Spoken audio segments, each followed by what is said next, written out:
క్రీస్తు ప్రభునందు ప్రియ సహోదరి సహోదరులారా, మనం ఈరోజు ఏప్రిల్ నెల 15వ తారీఖులో ఉన్నాం. ఈ తపకాలంలో పవిత్ర వారంలో మనం ఉన్నాం. ఈనాటి సువిశేషాన్ని మనం చూసినప్పుడు యోహాను శుభవార్త 13వ అధ్యాయం 21వ వచనం నుంచి 23వ వచనం వరకు, 36వ వచనం నుంచి 38వ వచనం వరకు మనం ఆలకించాం. యేసుక్రీస్తునకు తనను అప్పగించనున్న యోధ ఇస్కరియోతు గురించి మొదటి నుండి తెలుసు. అంతా తెలిసి కూడా క్రీస్తు చాలా ప్రశాంతంగా ఉన్నట్లుగా మనం ముందు భాగంలో చూచాం.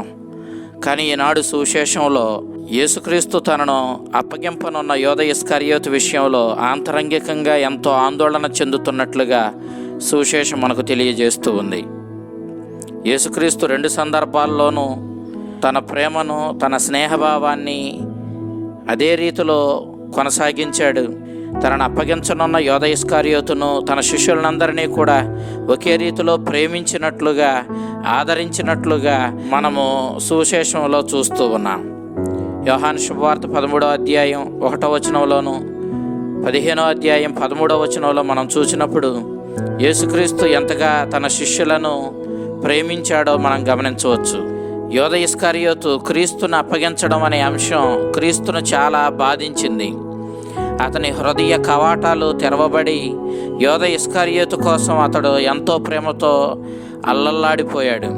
కానీ ఎంతగా క్రీస్తు యోధ ఇస్కరియోతును ప్రేమించి దగ్గర కావడానికి చూచినా అంతకు 2 అంతలుగా యోధ ఇస్కరియోతు క్రీస్తుని ద్వేషించడం, క్రీస్తుకు దూరంగా వెళ్ళిపోవడానికి చూడడం మనం ఇక్కడ గమనిస్తాం. ఎంతగా క్రీస్తు యోధ ఇస్కరియోతుకి దగ్గర కావాలని ప్రయత్నించినా అంతకంతకీ యోధ ఇస్కరియోతు ద్వేషంతో క్రీస్తుకు దూరం అవ్వడానికే ప్రయత్నించినట్లుగా మనం చూస్తున్నాం. యోధాలో సాతాను ప్రవేశించింది. క్రీస్తును ద్వేషించడానికి యోధాను ఎగద్రోసింది.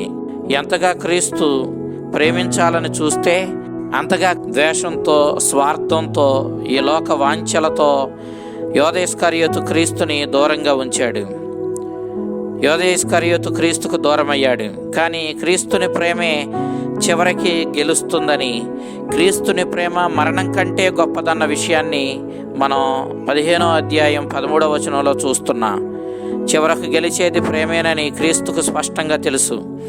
తెలిసి అంతా బాగా తెలిసే యోధ ఇస్కరియోతును, ఆయన చేస్తున్నటువంటి ఈ కుట్రను, తనను అప్పగించడానికి చేసే ప్రయత్నాన్ని క్రీస్తు ఆపలేదు.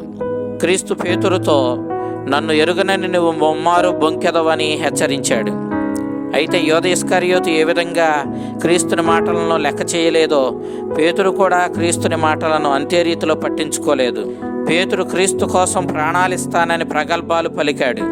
కానీ ఒక ఆడదాని దగ్గర, అనగా బలహీనురాలి దగ్గర, ఏమీ చేయలేని దాని దగ్గర క్రీస్తుని ఎరుగనని బొంకి తన బలహీనత ఎంత స్థాయిలో ఉందో చూపించాడు.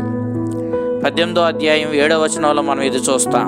యోధ ఇస్కరియోతు పేతురుల మధ్య ఉన్న వ్యత్యాసం ఏమిటి? పేతురు క్రీస్తుని ప్రేమించాడు.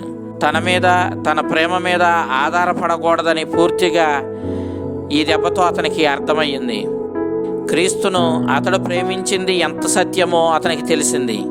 కానీ క్రీస్తు తనను ప్రేమించాడన్నది మాత్రం గొప్ప సత్యమని అతడు గ్రహించాడు. ఆ క్రీస్తుని ప్రేమ మీదనే ఆధారపడాలన్న విషయాన్ని అర్థం చేసుకున్నాడు. తద్వారా ప్రగల్భాలు పలకడం మానివేసి తగ్గింపుతనంతో జీవించడం తెలుసుకున్నాడు. ఆ క్రీస్తుని ప్రేమలో నిలబడడానికి, అదే ప్రేమను పొరుగువారిపై ప్రదర్శిస్తూ జీవించాలన్న సత్యాన్ని గ్రహించాడు.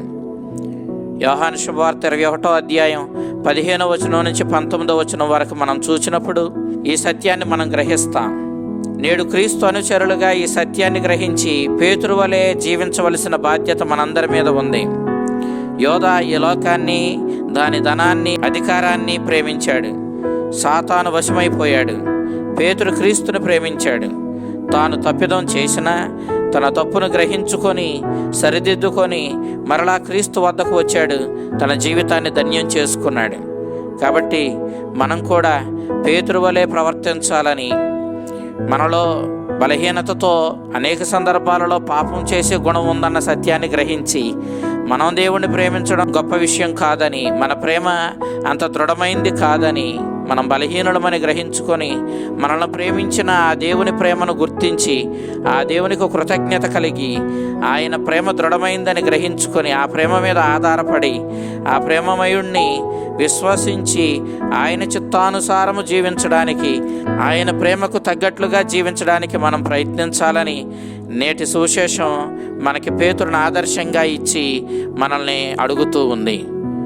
దేవుని బిడ్డలారా, మనం దేవుని ప్రేమను ఎంతగా పొందుతున్నామో గ్రహించుకొని అదే ప్రేమను మన పొరుగువారి ఎడల చూపించడం ద్వారా మనం ఆ దేవుని ప్రేమలో స్థిరపడతామని, ఆ దేవుని ప్రేమకు తగ్గట్టుగా జీవించిన వారం అవుతామని ఈనాడు పేతురు ఉదంతం మనకు తెలియజేస్తూ ఉంది. పేతురు వలె మనం కూడా దేవుణ్ణి ప్రేమించి క్రీస్తుని ప్రేమలో మన జీవితాలను ధన్యం చేసుకుందాం. అలాంటి ధన్యతతో కూడిన ప్రేమపూరితమైన జీవితాన్ని మనకు ప్రసాదించమని, మన విశ్వాసాన్ని బలపరచమని ప్రభువుని అడుగుదాం. ఆ చల్లని ప్రభు మన కోసం ప్రాణత్యాగానికి కూడా వెనుకాడని ఆ కారుణ్యమూర్తి పాపాత్ముడైన పేతురును, తన తప్పును తెలుసుకున్న పేతురును, తన తప్పును సరిదిద్దుకోవడానికి ప్రయత్నించిన పేతురును ఆదరించినట్లే మనల్ని ఆదరించి మన జీవితాలను ధన్యం చేయునుగాక. ఆమేన్.